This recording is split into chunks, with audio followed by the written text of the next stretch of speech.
So last week, we were invited to Nintendo's headquarters near Seattle, Washington for an extended play session with Splatoon. And they weren't kidding. I played the game for more than 5 hours straight, and in that time I was able to try out 4 different single-player missions and countless multiplayer matches spread across 2 different modes on a handful of new maps. Yep, there's a ton to cover here, so let's dive in.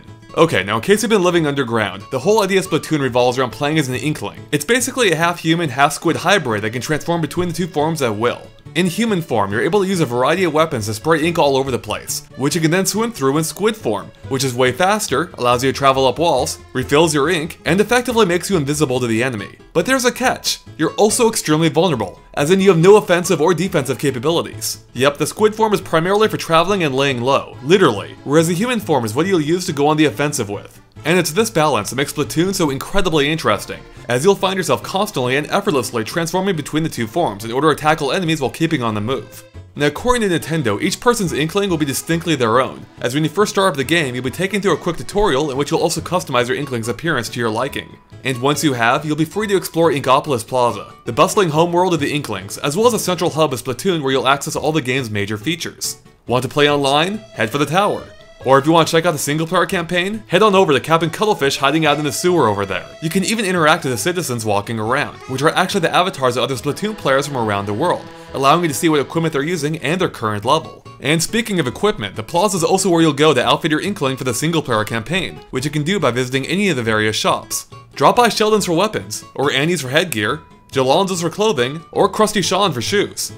And yeah, that is indeed a shrimp wearing a tempura jacket. And thankfully, you can easily switch from one store to the next with the simple tap of either shoulder button without having to actually exit and enter each individual store, which is a good thing because there's a lot of gear to go through. Now of all that gear, weapons are probably the most interesting, because they actually come in sets consisting of 3 different elements. A primary weapon, such as a rapid-fire splatter shot, close-range roller, or long-range splat charger, among many others. Then there's a sub-weapon, which is usually extremely helpful, but consumes more ink and consists of things like bombs, shields, and sprinklers. And finally, the secret weapons, like ink tornadoes and ink launchers, which you can activate as soon as you fill your special meter, which happens as you spray ink around. Now, although some weapons are similar to others, each one has its own distinct attributes that affect things like range, rate of fire, and charge rate, among other stats, making each one feel rather unique. Oh, and by the way, all the gear you purchase is for the single-player campaign only and does not transfer over to multiplayer. Anyways, once you're equipped and ready to go, you'll probably want to hit up Captain Cuttlefish to enter the single-player mode. And based on his appearance, it's pretty clear this guy's been through some serious stuff. And as such, he'll fill you in on some of the backstory.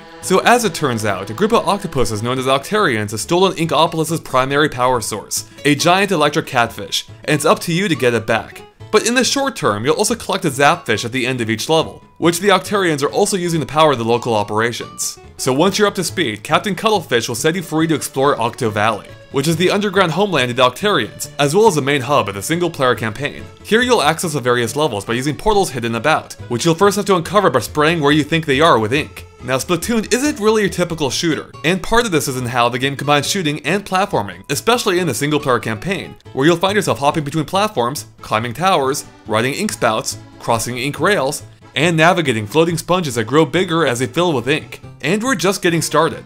In fact, the whole thing has a bit of a Mario Galaxy vibe to it. After all, most of the levels I played took place on floating platforms which are connected by launch pads that sent you flying through the air. And like Mario Galaxy, it lent the game a fast-paced feel that switched things up constantly. But as I said before, it's how Splatoon mixes the platforming with the shooting that really makes it stand out. And that's where the Octarians enter the picture, which come in a variety of forms. The most basic of them shamble about, while others can fly, and then there are the ones that man turrets, which you'll have to distract by, say, throwing a bomb behind them in order to get them to turn around, making their backside vulnerable. Now, one thing they all have in common is that they fight back with ink all their own. In fact, one of the Octarians even takes the form of a giant stamp that hopes to stamp you out of existence. And if you take too much of their ink head-on too fast, it'll be game over. But your health does automatically regenerate as long as you stay out of harm's way for a second or two. So there's often quite a lot going around you at once, which meant I constantly found myself diving into the ink to get a better vantage point before popping up to fire off a few shots, then taking to the ink again. And this seemed to be crucial in taking on the Octolinks, which as you may have guessed is the Octarian's version of an Inkling, in that they can also freely transform between a human form and an ink-swimming octopus. Yeah, they're serious business, but thankfully they can't see you when you're swimming around as a squid, which allows you to sneak up behind them. In fact, the one level that they appeared in also felt the closest to the multiplayer mode of any of the 4 levels that I played, as it was more open in nature while having you take on some formidable opponents. And speaking of multiplayer, we played a ton of it too, including 2 different modes on 3 different maps with a variety of weapons. And one of those modes we've seen quite a few times before, ever since E3, and it's called Turf War. In this mode, 2 teams of 4 duke it out to be the one that covers the most amount of surface area in their team's ink color before time runs out. It's fast-paced, frantic, and a lot of fun. Especially now that we're able to try it out in 3 different arenas, including Walleye Warehouse, Blackberry Skate Park, and Salt Spray Rig. The other mode that we tried is entirely new, called Splat Zones, which is essentially King of the Hill Splatoon style. In this mode, it's your team's goal to take control of a marked central location by, what else? Covering it entirely in ink. Doing so will cause your team's timer to start ticking down, and if you can hold onto the zone until it reaches 0, you'll win. But here's the catch: if the other team manages to completely take control of it instead, your team will be hit with a time penalty, which you'll then have to burn through before going back to whittling away at your main timer again. So it's a constant struggle in trying to maintain control, and demands a lot more strategy and teamwork than Turf War. I mean, should your entire team attempt to hold down the Splat Zone from within? Or would it be better if some of your team broke off to engage the other team before they can even get there? And of course, your weapon selection will help dictate your strategy too. After all, it wouldn't make a ton of sense to have someone with a slow and sniper-like Splat Charger defend the Splat Zone from within. For my purposes, I found myself drawn to the Splatter Shot in this mode, which felt like a well-balanced weapon for maintaining territory control while fighting off the enemy due to its close and medium-range fighting style. And I do have to say that I rather enjoyed hiding in ink on the enemy side while waiting for them to run past toward the Splat Zone before taking them out from behind. Yeah, I'm a bit of a camper.